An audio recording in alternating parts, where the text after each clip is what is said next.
சர்வதேச மத சுதந்திரத்திற்கான அமைப்பு என சொல்லிக் கொள்ளும் ஒரு அமெரிக்க அமைப்பு இந்தியாவின் இரும்பு அரணான ரா உளவு அமைப்பு மற்றும் பாரத கலாச்சார அரணான RSS மீது தடைகளை விதிக்கச் சொல்லி விஷத்தை கக்கியுள்ளது. இது இந்தியாவின் இறையாண்மை மீதான நேரடி தாக்குதல். இந்த அறிக்கையை தயாரித்தவர்கள் இந்திய விரோதி பாகிஸ்தானியர்கள். பாகிஸ்தானில் பிறந்து வளர்ந்த ஆசிப் மஹ்மூத் மற்றும் செமா ஹசன் போன்றவர்கள் தயாரித்த இந்த இந்திய எதிர்ப்பு அறிக்கையை காங்கிரஸ் கட்சி இன்று தனது அதிகாரப்பூர்வ பக்கங்களில் பகிர்ந்து கொண்டாடி வருகிறது.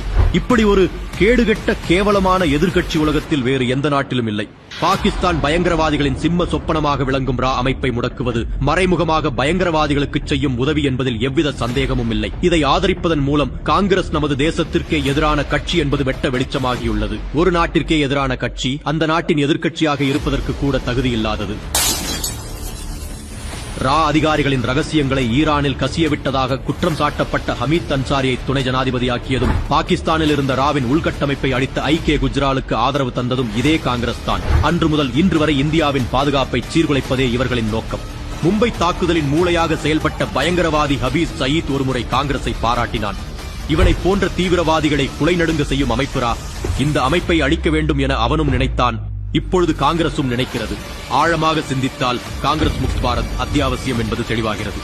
காங்கிரஸ் முக்த் பாரத் का सपना हिंदुस्तान का